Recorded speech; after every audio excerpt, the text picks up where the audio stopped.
Good morning, students. We are going to start our subject biology, and according to your syllabus, the first chapter is crop production and management.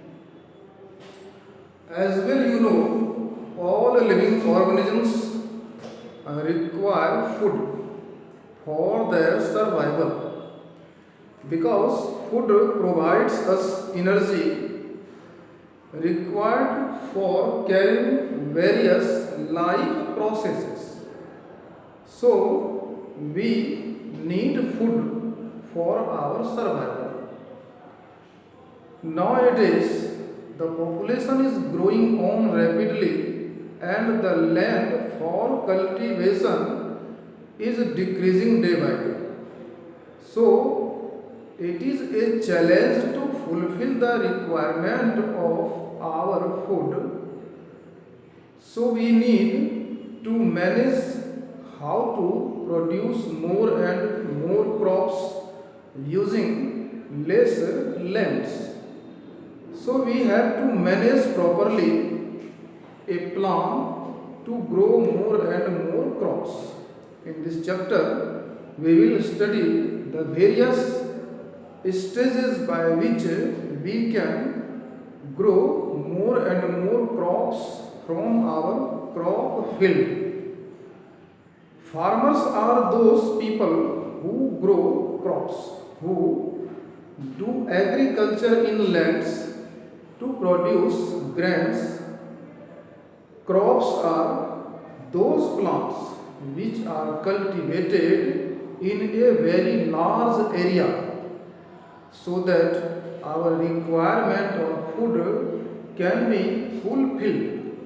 According to season, in our country there are two types of crops. These are Kharif crops and Rabi crops. Kharif crops are those crops which are grown generally from June to September. For example, rice, maize, soybean, these are Kharif crops. And another is Rabi crops.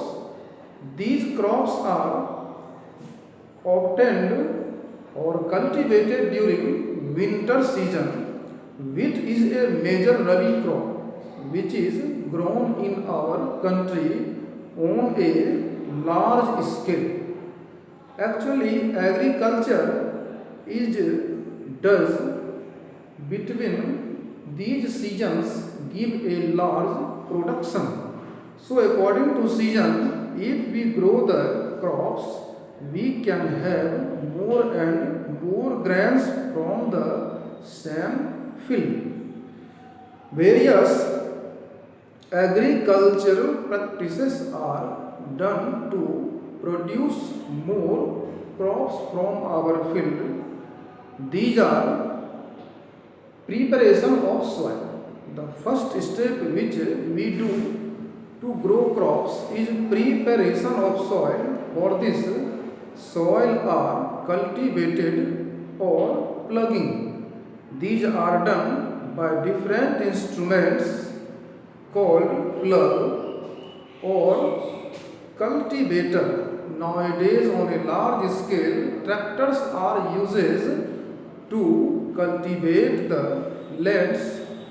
If we cultivate the lands, then our soil is ready for cultivating, gives rise to the crop production because it helps in the aeration of soil. Air sustains between the particles of soil, which is essential for the crop plants because the root of the plants get oxygen from these soil particles hidden between the particles of the soil. It also increases the water sustainability by the soil, and by cultivating the soil becomes very soft and the root can penetrate easily to the soil. It also helps in mixing the manures, fertilizers, and all the unwanted plants which are present in the farmland are mixed with the soil, and as they are mixed with the soil, they are beneficial for our crop plant. The next stage which we do for agriculture is sowing the seed. We should have a very good quality of seed, because good quality of seed, that is healthy seed, can give a high yielding of crops. If the seed is healthy, then the crop plant will be also healthy, and the production of crops will be large. Sowing should be done at a right distance and at a right depth also.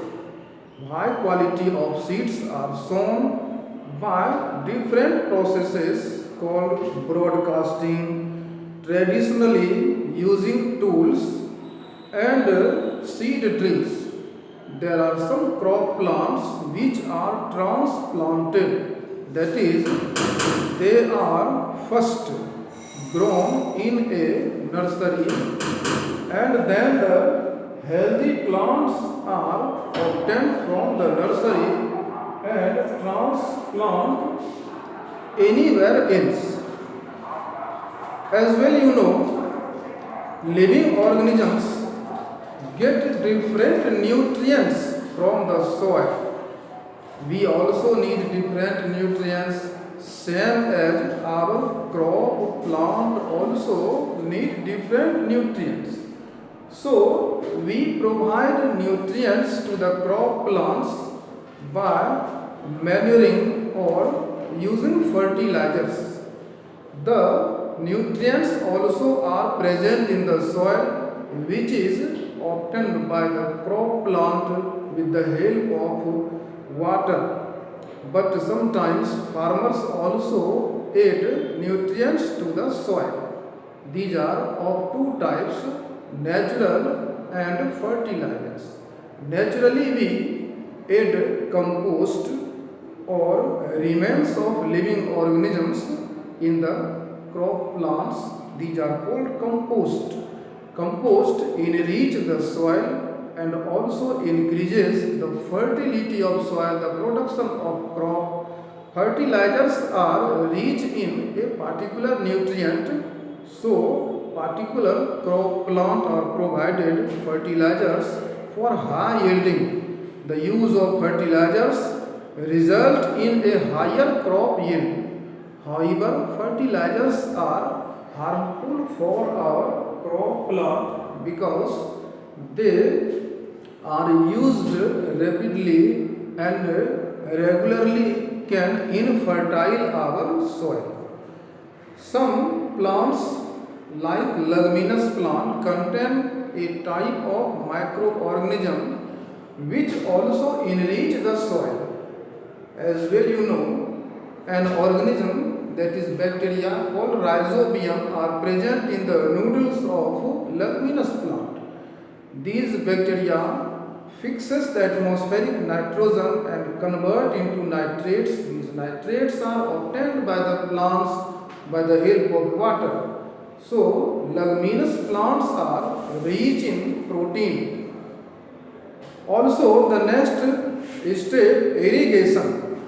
As well, plants need water for several purposes: for transportation, for transpiration, for photosynthesis. So we provide the crop plants water, and providing water to the crop plant is called irrigation. Irrigation is done by different methods. Some plants require more and more water, but some plants require less water, and also the distribution of water in our country is not equal. So different methods are there for irrigation of water.